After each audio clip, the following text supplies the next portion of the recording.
Oi, a paz do Senhor a todos. Sejam bem-vindos ao Família EBD, o canal que traz para você pré-aulas das lições das revistas bíblicas de adultos da CPAD.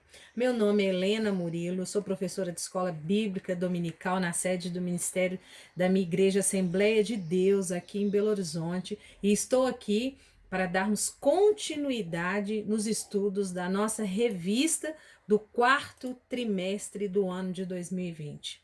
Hoje a nossa pré-aula é a respeito da lição de número 4 da revista de adultos, que tem por título O Drama de Jó. O Drama de Jó. Essa palavra drama, ela vem do grego e ela tem o significado de ação. Drama, traduzindo, né, a palavra, só a palavra, sem traduzir o conceito, drama quer dizer ação. E quando a gente percebe o que aconteceu na vida de Jó, se tem uma coisa que não faltou ali, foi a ação de Satanás, né? Satanás agiu de maneira incrivelmente cruel contra a vida do nosso amigo Jó. E nós hoje iremos nos aprofundar nesse drama, nesse sofrimento, nessas ações causadas por Satanás na vida desse homem. Mas antes de nós iniciarmos a nossa lição, eu gostaria de deixar aqui um questionamento, né, para a gente exercitar um pouquinho da nossa empatia hoje. Você, no lugar de Jó, tendo perdido tudo que você tinha, né, todo o seu patrimônio, incluindo seus 10 filhos, você ficaria tranquilo? Você ficaria sossegado, crendo e orando ali de maneira calma e sossegada, acreditando que uma hora o Senhor ia te ouvir, ele ia te salvar e que aquilo era vontade de Deus e que você tinha que ser resiliente, você tinha que aceitar os desígnios divinos sem questionamento? Será que algum de nós, teria mesmo essa capacidade?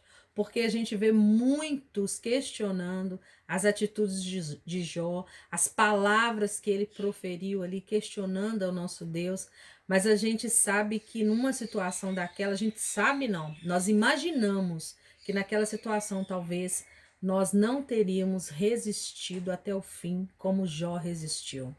Como mulher, eu pergunto para você que também é mulher, tendo perdido todo o seu patrimônio, tendo perdido os 10 filhos que você amamentou, que você gerou no seu ventre, amamentou todos os seus filhos, os seus netos juntamente com eles, porque com certeza haviam netos, né? A casa caiu, toda aquela construção caiu por causa daquele vento que se abateu naquele lugar e todos morreram e foram soterrados. Eles não tiveram nem o direito de fazer o funeral de seus filhos. Essa mulher não pôde enterrar os seus filhos. Eles estavam soterrados ali debaixo dos escombros daquela construção que havia, né, se desmoronado em cima deles pela ação de Satanás na vida daquela família.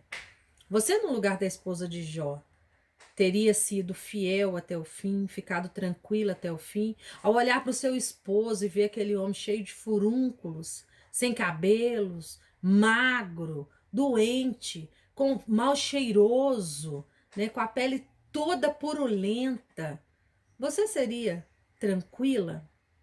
Porque é muito fácil às vezes a gente questionar, né, a gente julgar o que aconteceu ali. Mas termos empatia, imaginar que a gente poderia estar no lugar, se estivéssemos no lugar de um dos dois, ou de Jó, ou de sua esposa, né? A gente imaginar que então nessa situação nós seríamos fiéis, tranquilos e esperaríamos em Deus. Que bom. Se alguém pensar que naquela situação seria fiel, isso é ótimo. Você está no caminho certo, amigo, no caminho da santidade. Eu, sinceramente, não sei qual seria a minha reação ao vivenciar um drama como Jó viveu. Não sei se eu teria forças para suportar perder todos os meus filhos, perder tudo que eu tenho, ver meu esposo numa situação daquela, perder todos os meus amigos, meus familiares. Que o Senhor venha ter misericórdia da minha vida e da sua. Que Ele venha nos cercar com uma cerca viva e nos proteger desses males, não permitindo que Satanás toque em nossas vidas. Porque por muito menos que isso, a gente vê crente se voltando contra Deus, crente apostatando da fé por passar por sofrimento muito menores do que aqueles que Jó viveu, ali relatado em seu livro. O texto áureo da nossa lição tá com um pequeno erro aí, né? Tá colocando lá assim: e disse: nu saí do ventre da minha mãe, e é nu que tornarei para lá. O Senhor o deu, o Senhor tomou. Bendito seja o nome do Senhor. Aqui tá um erro de gráfica aqui, né? Colocou o número 2, capítulo 2, Jó capítulo 2, versículo 21. Mas, na verdade, esse versículo está no capítulo 1 e versículo 21. Primeiro, porque o capítulo 2 só tem 13 versículos, né? Ele não chega até o 21. E segundo, porque não é lá mesmo que está escrito, está no capítulo 1, versículo 21. Mas, certamente, esse pequeno detalhe, esse pequeno erro gráfico aí, não vai atrapalhar os nossos estudos, até porque nós estamos estudando o livro de Jó já há algumas semanas e todo mundo que bateu o olho nesse texto áureo com certeza percebeu esse errinho aí, mas que não vai nos atrapalhar em nada. Vamos seguir em frente com o estudo da nossa lição? A verdade prática vai nos dizer que, a despeito das grandes provações que se abatem em nossa vida, à luz do exemplo de Jó, devemos permanecer fiel ao nosso Senhor, né?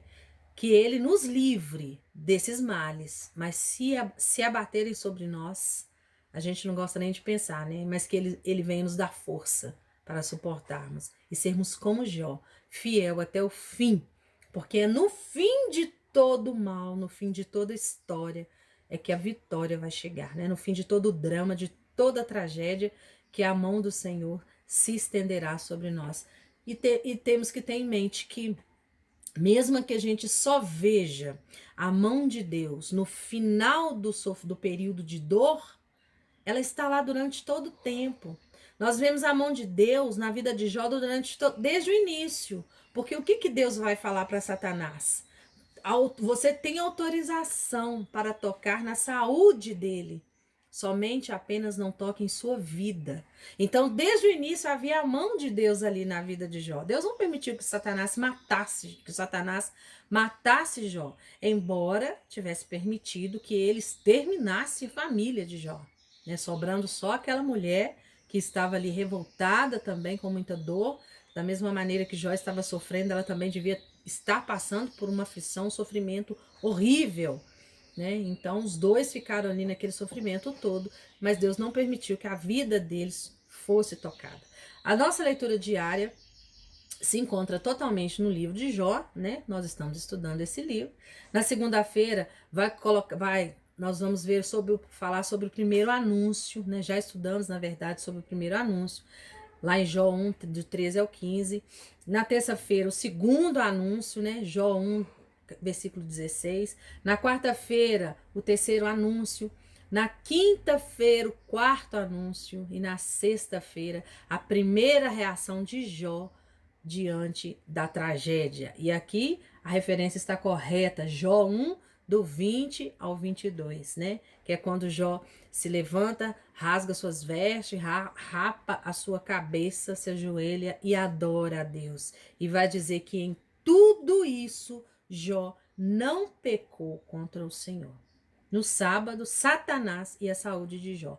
No domingo, faremos a nossa leitura, a nossa classe, juntamente com os nossos alunos, né? Onde estaremos ali tendo mais uma oportunidade, se o Senhor nos permitir, de ministrar mais uma aula da Escola Bíblica Dominical. E essa leitura bíblica em classe se encontra no livro de Jó, no capítulo 1, do versículo 13 ao 22, e no capítulo 2, versículo 6 ao 8, onde iremos aprofundar bastante aí no sofrimento, no drama que viveu Jó.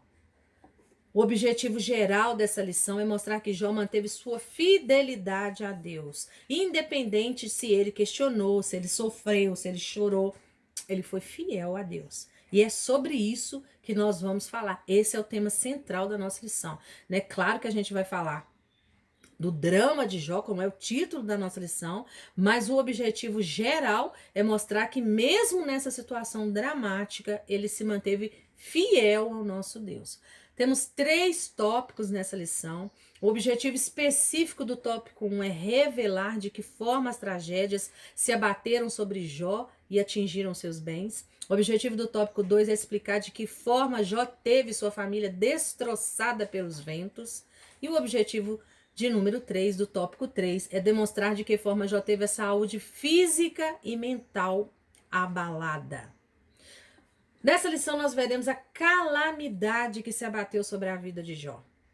A partir desse drama, temos a oportunidade de refletir a respeito do sofrimento e o modelo de comportamento que o cristão deve ter com a própria vida diante das adversidades. O que importa para o cristão não é o quanto ele está sofrendo. Nós devemos ter em mente, prestar atenção a como nós enfrentamos esse sofrimento. Devemos ter cuidado com isso, com esses nossos sentimentos, para nós conseguirmos guardar a nossa fé, mesmo diante da dor, mesmo em momentos de angústia, de agonia, de desespero, com acontecimentos dramáticos, nós necessitamos guardar a nossa fé. Então não importa o tamanho da nossa dor, o importante é como nós suportamos, como nós lidamos com ela.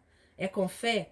É aquilo que aquele hino vai dizer, Questiona ou adora. Jó adorou, inicialmente. Mas os dias foram passando, as semanas foram passando, ele não deixou de adorar. Ele manteve a sua fé, mas ele começou a questionar, porque ele não achava em seu coração nenhum pecado, nenhuma falta que justificasse um sofrimento daquela natureza, daquela grandeza. A introdução da nossa lição vai dizer que a provação de Jó fez com que a sua vida se tornasse um verdadeiro drama. Nem mesmo os mais aclamados cineastas seriam capazes de dramatizar algo semelhante. Foi exageradamente dramático o que aconteceu com Jó. Satanás usou de muita crueldade ali na vida daquele homem. Ele fez com Jó aquilo que ele gostaria de fazer com todos nós. Porque o sonho de Satanás é que nós sejamos tão miseráveis quanto ele é, que nós nos afastemos de Deus tanto quanto ele está afastado. E se ele puder destruir a nossa fé, é isso que ele fará. E nós vamos estudar nessa lição que Satanás destruiu, ele roubou e ele matou. Ele matou os filhos, os servos de Jó. Ele destruiu os negócios de Jó. Ele roubou os rebanhos de Jó. E chegou até a queimar as ovelhas de Jó, juntamente com todos os seus servos. Então, ele pôde agir com toda a sua maldade. Ele usou aquilo que a gente vê nas mídias sociais, infelizmente, requintes de crueldade para com Jó. Satanás fez aquilo que é o sonho dele fazer na vida de qualquer um de nós. Que o Senhor venha ter misericórdia de nossas vidas, e que nós possamos estar fortalecidos na palavra. Que nós possamos usar as armas, estarmos protegidos com a armadura do Espírito Santo, com a palavra de Deus, com o capacete da salvação, com tudo o escudo da fé, que é o que nos livra dos dardos inflamados do maligno, que nós possamos fazer uso dessa armadura, esses elementos que Paulo vai colocar lá na carta para a igreja de Éfeso, no capítulo 6, que nós possamos ser constantemente protegidos, estejamos usando todos esses elementos para nos proteger da maldade de Satanás. Mas que nós também possamos descansar no Senhor, sabendo que a nossa vida está em suas mãos e que Satanás jamais poderá fazer com nenhum de nós aquilo que o Senhor não permitir. Então que a gente possa guardar a nossa esperança em Cristo, sabendo que Ele que nos protege, acima de qualquer outra coisa, das investidas do nosso inimigo. De uma vida abastada, piedosa e fraternalmente estruturada, Jó mergulhou em um mar de calamidades. Tudo aconteceu com Jó. Os rebanhos foram roubados e dizimados, os empregados foram assassinados e outros mortos em desastres aparentemente naturais. Parecia que estava se abatendo. É aquilo que o salmista vai dizer: um abismo atrai outro abismo. É aquilo que a gente ouve no mundo secular: desgraça pouca é bobagem. Se a desgraça for pouca, se o acontecimento ruim, a tragédia for pequena, pode ser considerado bobagem, mas o que aconteceu com Jó foram tantas desgraças juntas, né? Parecia que ele estava de fato longe da graça. E não é verdade, porque nós estudamos na lição passada que a graça estava lá. Desde o início, como eu já disse, Deus não havia permitido que Satanás tocasse na vida de Jó. Então ele estava sempre debaixo da proteção das potentes mãos do nosso Deus, não é verdade? E assim tudo aconteceu com Jó. Cenas difíceis de esquecer, né? Refletir como Jó reagiu a tudo isso é o objetivo da nossa lição. O tópico 1 vai trazer a tragédia de natureza econômica, né? O que é que Jó viveu ali, ó? O sucesso na esfera comercial. O autor, ele coloca lá que Jó era o maior de todos do Oriente, né? E eu já disse aqui que Jó era o maior da terra, porque o Oriente era a região mais evoluída, né, mais desenvolvida da Terra naquela época, né? A vida iniciou lá, o berço da civilização está naquela região, né? Na Mesopotâmia, naquela região ali. Então a civilização iniciou ali. E aquela era a região mais desenvolvida da Terra. Já sendo o maior do Oriente, ele era então o homem mais rico da face da Terra. Jó perde tudo, o respeito, a admiração, né? Nós lemos aí nas aulas passadas, lá no capítulo 29 do livro de Jó, como ele era admirado ao passar pelas ruas, ele era respeitado. A palavra de Jó era quase uma lei. Os príncipes respeitavam Jó. Os velhos, os anciãos colocavam a mão na boca para não dizer insanidade na presença de Jó, né? Os humildes se envergonhavam diante de Jó e os sábios também se envergonhavam diante de Jó, porque eles aguardavam a palavra de Jó como a terra seca aguarda a chuva. Eles recebiam os conselhos de Jó como a água fresca que molha a terra. É porque Jó era um homem sábio e os seus conselhos eram de extrema sabedoria. Tinha força de uma lei praticamente, né? Pelo que dá a entender na Bíblia ali, no livro dele, Jó era um homem de muita credibilidade e respeito. E esse respeito adivinha da santidade do seu caráter, da justiça do seu caráter. Não é porque ele era rico que ele era respeitado. Ele era respeitado por ser um homem justo. Era tão justo que o próprio Deus pôde testemunhar a esse respeito diante de Satanás. Mas Satanás vai ali então e destrói tudo que Jó tem, né? Ele era comerciante, o comércio e as atividades do campo era o trabalho de Jó, era a vida dele, né? Ele era um agropecuarista, era um homem do campo, devia ter muitas terras, porque quando a gente pensa no tamanho do rebanho de Jó, Jó não era nômade, ele era dono de muitas terras. Não tem como você viver viajando com tanto gado, com um rebanho daquele tamanho, né? Ele tinha 500 juntas de bois. Isso coloca só de bois aí 1.000 animais, 1.000 cabeças de gado, só de boi. Porque cada junta tem 2 bois, né?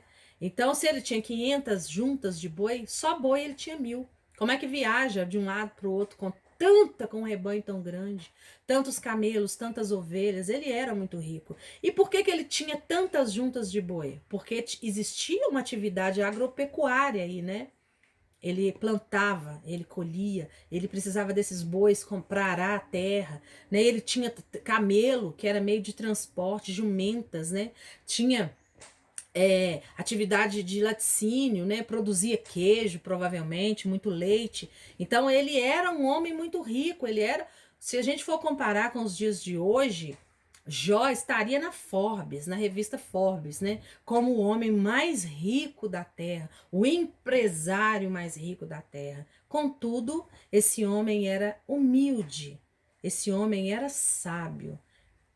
Todas essas bênçãos vinham de Deus, toda essa prosperidade Deus havia dado a Jó, pela sua justiça, pela sua humildade, né? As ovelhas proporcionavam lã, então ele tinha essa atividade têxtil também, né? Para fabricação, a confecção de tecido, porque naquela época não existiam os tecidos que existem na atualidade, né? Então as roupas eram feitas a partir da lã, do couro de animais. Então ele, com aquelas ovelhas todas, imagina a quantidade de lã que esse homem não tinha.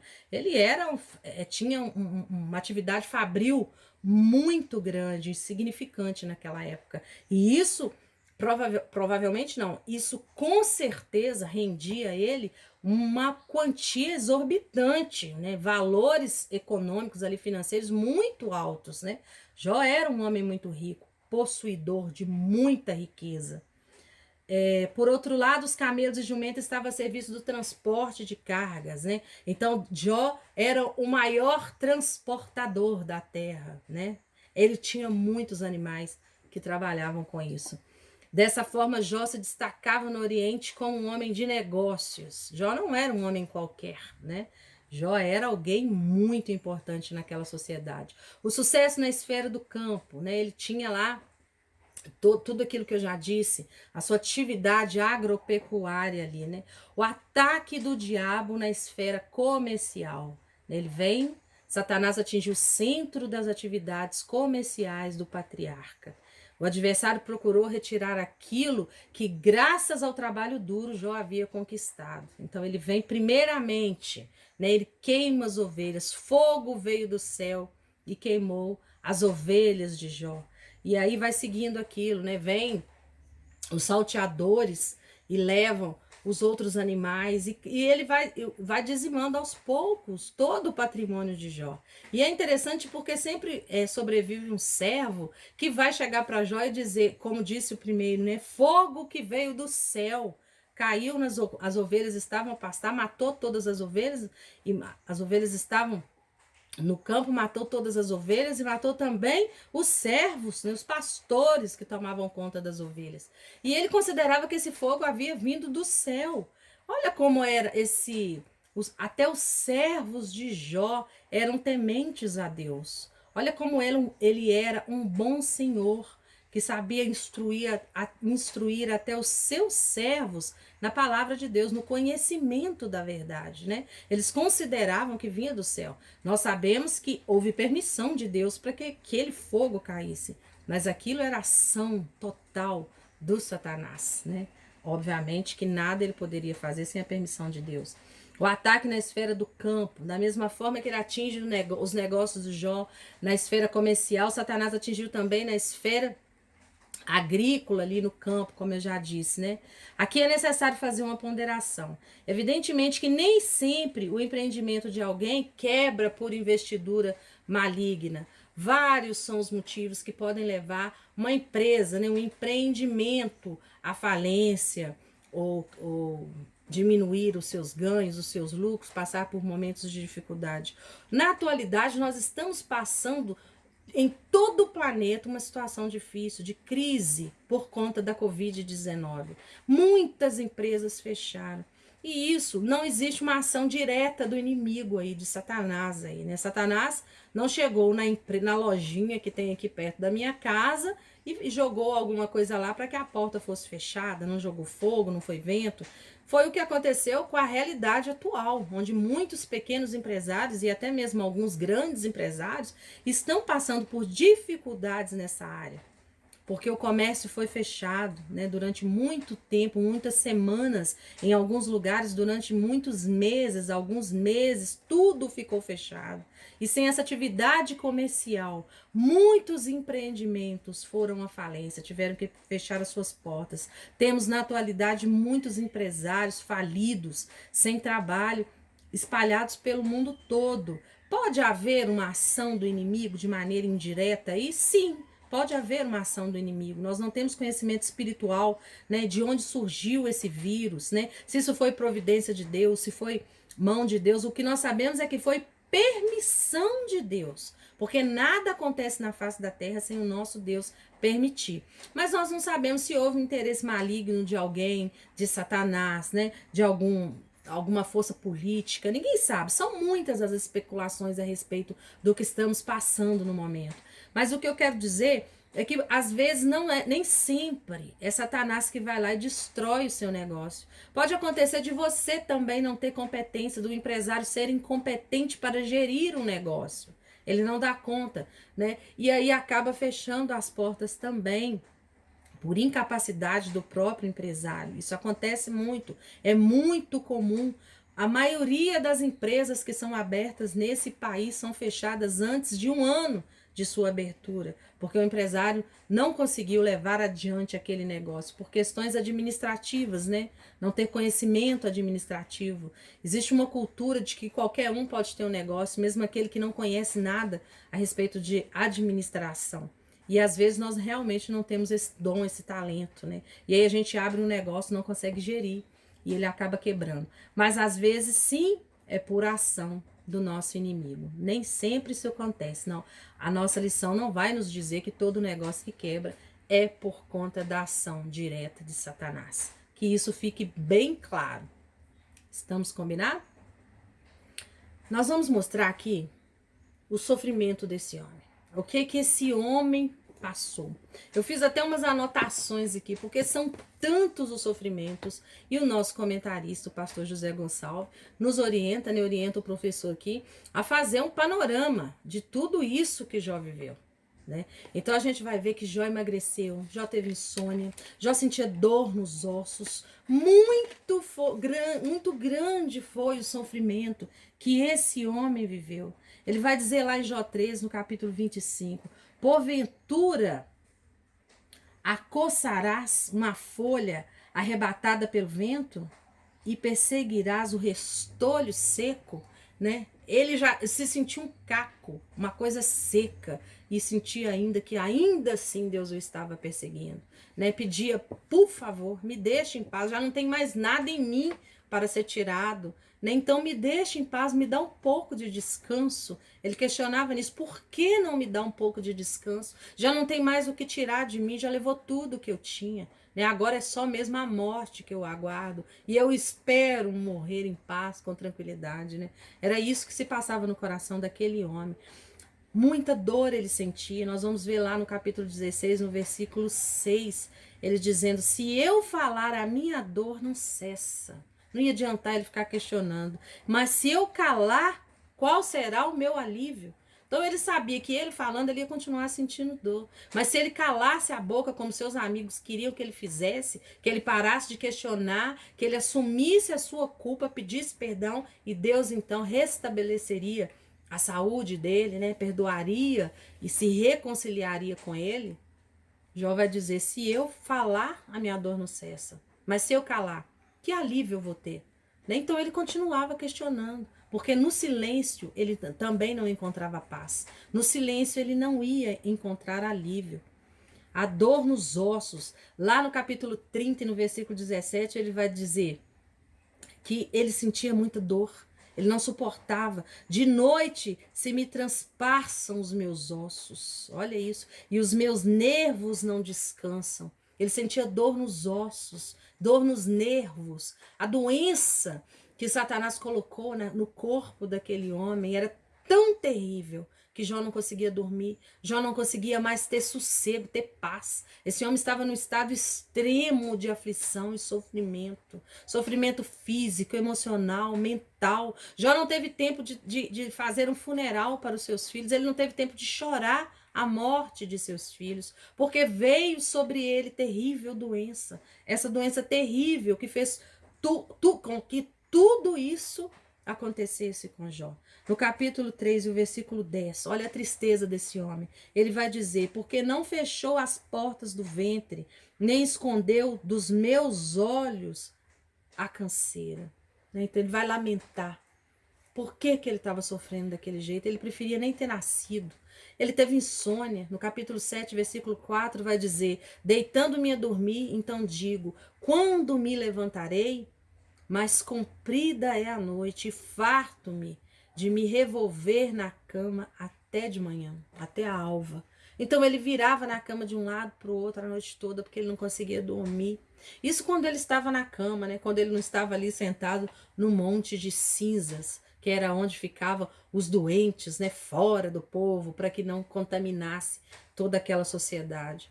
Ele não conseguia dormir, ele não conseguia pensar, ele não conseguia comer, Jó não tinha alívio. Satanás não deu descanso para esse homem. No capítulo 16, versículo 8, vai dizer, testemunha disso é que já me fizestes enrugado, olha isso, a magreza, e a minha magreza já se levanta contra mim, e no meu rosto testifica contra mim.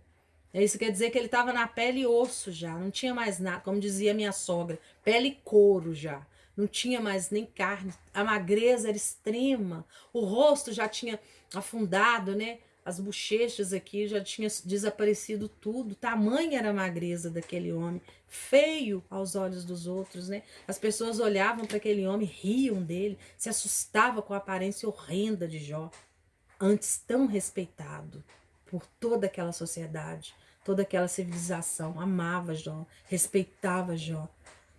E agora ele sofria zombarias pela rua, era escarnecido, né, tido como alguém imundo e pecador. No versículo 16 do capítulo 16 vai dizer: o meu rosto está todo avermelhado de chorar, olha que tristeza, e sobre as minhas pálpebras está a sombra da morte. Falando das olheiras, imagina esse homem com os olhos vermelhos de tanto chorar, com o rosto vermelho e aquelas olheiras como um panda ali, né, de sofrimento. Quão feia, né, transfigurada fica a aparência de alguém que sofre dessa maneira. A gente fica tentando fazer uma construção mental da aparência de Jó e é complicado a gente conseguir imaginar tamanha coisa ruim na vida de alguém. No capítulo 19, versículo 20, ele diz: os meus ossos se apegaram à minha pele e a minha carne e os meus ossos se apegaram à minha pele e à minha carne, e escapei só com a pele dos meus dentes. Olha isso. Não tinha mais nada, né? Jó já estava mesmo nos seus últimos ali. Para o homem, é impossível viver naquela situação. Jó só estava vivo porque havia a mão de Deus sobre a vida dele. Ele tinha calafrios, né? No capítulo 21 e versículo 6, ele vai dizer: porque quando me lembro disso, me perturbo e a minha carne é sobressaltada de horror. Que horror, meu Deus, que vida que esse homem teve durante aqueles meses de sofrimento que ele passou, né? Até que Deus teve misericórdia. Quando Deus viu que Jó não suportaria mais, Deus deu escape para ele. Glória a Deus por isso, né? Mas triste, é lamentável a gente ver como que Satanás sente prazer na nossa dor, como ele sente prazer no nosso sofrimento, como ele se alegra com a nossa aflição. Não é verdade? Mas Deus também não se alegra com a dor do justo. Deus também não se alegra com isso. Deus também teve compaixão de Jó, né? E ajudou ele ali no momento oportuno. Capítulo 30, os versículos 28 e 30 vai dizer o seguinte: denegrido ando. Olha, ele estava com a pele escura já, porém não do sol. Denegrido ando, porém não do sol. Levanto-me na congregação, clamo por socorro. Olha o desespero desse homem. Enegreceu-se a minha pele sobre mim, e os meus olhos estão aclamados de calor. Ele tinha febre.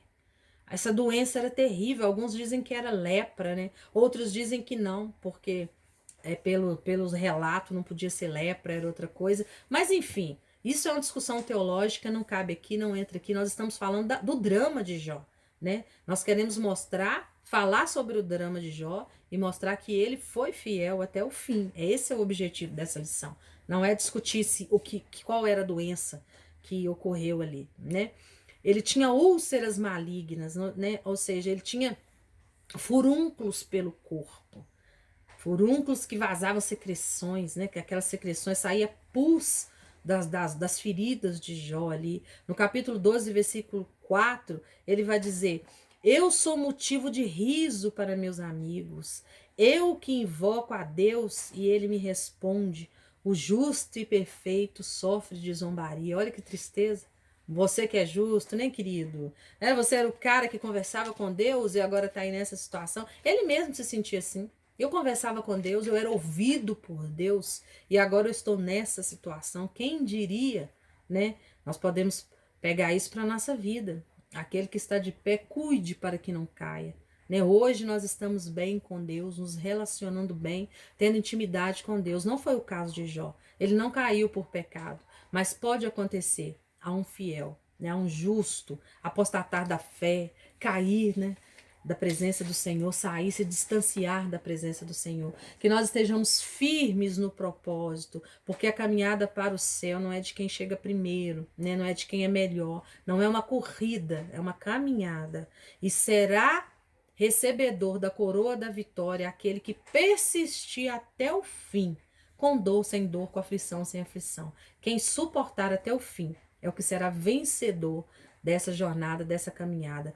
Não haverá primeiro, segundo ou terceiro lugar, não tem pódio no céu.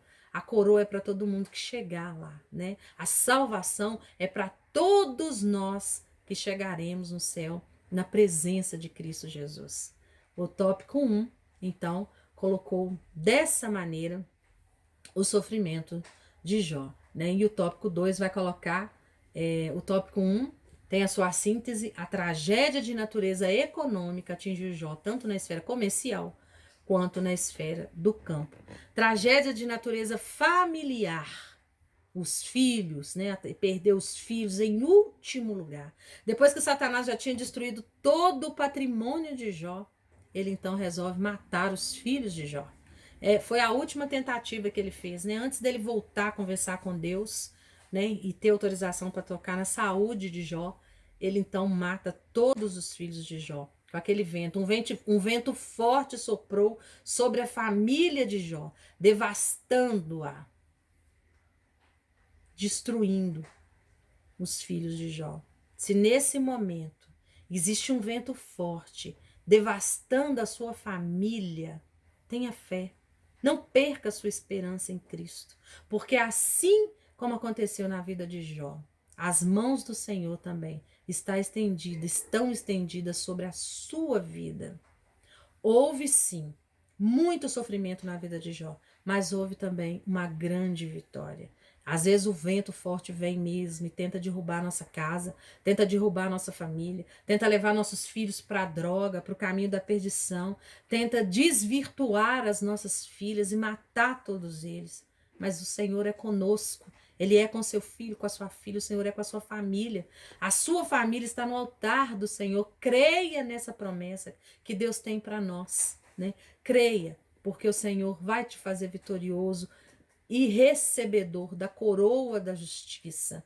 No final, quando Cristo voltar, você e eu estaremos lá, junto com Ele, nas bodas do Cordeiro, para a honra e glória do nome desse Deus, que não desampara aquele que é justo e não desampara aquele que lhe é fiel. Amém? O tópico 3, ele vai trazer aqui a tragédia de natureza física e psicológica. Jó estava abalado psicologicamente, o diabo toca na saúde, né? Conforme eu já disse, todos aqueles versículos que nós lemos aqui, falando do desespero, das dores, das doenças que Jó sofreu. Né? A esposa desesperada naquela situação que ela estava. Alguns teólogos vão dizer que aquela mulher não quis dizer exatamente aquilo. Nosso comentarista coloca isso na lição, no tópico 2. Mas não importa para nós se ela quis dizer, se ela não quis louvar, se ela queria louvar, se ela não queria louvar. Parece-me que ela de fato queria que Jó realmente se voltasse contra Deus e morresse. Ela desistiu, cansou, ela não suportou mais, né? Mulher geralmente é mais frágil, nós precisamos mais de apoio, né? Não para servir a Deus, mas para suportar as aflições que a vida nos oferece, né? E ela que tinha os filhos e ela tinha o esposo como esteio ali, como sustentáculo, né? Como alguém que apoiava ela o tempo inteiro, e vendo o esposo naquela situação, já tendo perdido os 10 filhos e todo o seu patrimônio, ela não suportou e no final ela vai dizer tudo aquilo. Mas o Senhor restituiu, era aquela mesma mulher que ficou com Jó. Então o Senhor a perdoou, tudo que ela disse, ela foi perdoada, né? E Deus restituiu a ela também, deu aí outros filhos para ela e fez dela uma mulher feliz novamente ao lado de Jó. Não somos nós que vamos aqui ficar julgando a mulher de Jó. O diabo toca na saúde, saúde física, saúde mental. Nós já falamos sobre isso tudo, né? Lendo aqueles versículos, mostrando como Jó estava desesperado, desequilibrado, desestruturado emocionalmente, né? Não há dúvida de que além do sofrimento físico, Jó também experimentou sofrimento psicológico. Embora não haja nada no texto que nos permita dizer que ele entrou em depressão, mas pode não haver nada dizendo que Jó estava em depressão, mas uma pessoa quando pede para morrer, quando ela amaldiçoa o dia que ela nasceu, que ela preferia não ter vindo ao mundo, né, que ela não tivesse sido amamentada, ele chega quase a amaldiçoar, né, os seios que o amamentaram. Isso é um estado depressivo, sim. Ele podia não estar numa depressão profunda, mas ele estava num estado depressivo, de extrema tristeza e angústia. Mas o Senhor levou para Jó a alegria no final de tudo, né? O Senhor colocou de novo no coração dele a paz, tranquilizou novamente a mente de Jó, e ele pôde então se reconciliar com Deus, com seus amigos, porque todos haviam se afastado de Jó. Como não está em depressão? Quando a gente lê lá no capítulo 19 de Jó, né, que ele vai colocando ali que toda a família tinha abandonado ele, né? Quebrou-me todos os lados e eu me vou, e arrancou minha esperança como de uma árvore. Isso é um estado de depressão, né? Ele fala: "Pôs longe de mim", lá no versículo 13 do capítulo 19, ele vai dizer: "Pôs longe de mim a meus irmãos e os que me conhecem, como estranhos se apartaram de mim. Os meus parentes me deixaram e os meus conhecidos se esqueceram de mim. Até os empregados dele já não ouviam mais a voz dele." Ele fala que ele chegou a chamar-lhe, suplicar com a própria boca, né? E eles não ouviram. "O meu hálito se fez estranho à minha mulher, tanto que supliquei o interesse dos filhos do meu corpo." Né? Então, a gente vê como que esse homem não estava deprimido. Ele estava no estado de depressão, sim, no estado de depressão.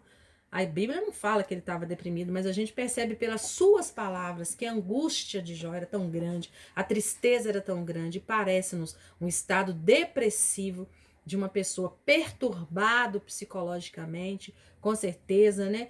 Ele foi muito forte de ter conseguido se manter sóbrio, né, ainda questionando ali até o final, conversando com Deus, pedindo explicação.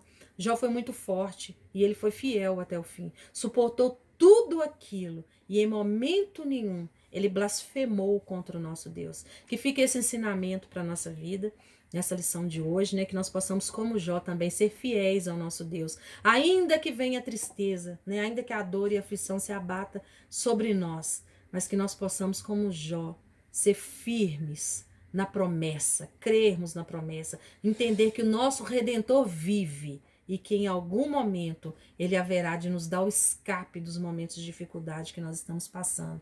A conclusão dessa lição vai dizer que o drama de Jó foi provocado de uma forma dura no seu trabalho, na família e na saúde. Somente um homem com uma fé inabalável mantém sua lucidez diante de tantas catástrofes. Somente o Senhor pode manter o fiel de pé diante da calamidade dessa natureza. O diabo chegou ao ponto máximo de pressão contra Jó, mas não conseguiu executar o seu intento. O patriarca permaneceu de pé diante da sua provação. Somente Deus pode manter de pé um homem que passa por tamanha calamidade. Por isso que eu disse no início, você e eu suportaríamos isso de pé, sem questionar, sem reclamar, sem blasfemar? Apenas se a mão de Deus estiver sobre a nossa vida. Porque de nós mesmos, nós não suportamos a morte de um filho, se não for a misericórdia de Deus. Imagina de 10. Imagina perder todo o patrimônio. Que o Senhor abençoe sua vida e que a partir da vivência de Jó, da experiência de Jó, a sua fé possa ser edificada e coloque no seu coração a certeza de que Deus sim é soberano e que os olhos dele estão sobre a sua vida, cuidando de todos os acontecimentos. Aquilo que vem para te fazer sofrer, muitas vezes pode ser para te fazer crescer, pode ser para te preparar para vivenciar o que está por vir. Nossa vida pertence a Deus, o amanhã a Ele pertence. Basta cada dia o seu mal. Deposita a sua esperança em Cristo, na salvação que Ele te oferece, através da redenção, de sua morte ali na cruz, que trouxe para mim e para você vida eterna. E é essa vida que nós temos que almejar. Vislumbre a cruz de Cristo e passe pelo momento de aflição com a sua fé intacta e o seu coração firme nas promessas de Jesus. Até a próxima aula. Eu te agradeço por ter me acompanhado até aqui. Na próxima lição da semana que vem, nós estudaremos continuaremos, né, no livro de Jó, estudando sobre o lamento de Jó, se o Senhor assim permitir. A paz do Senhor e fique com Deus.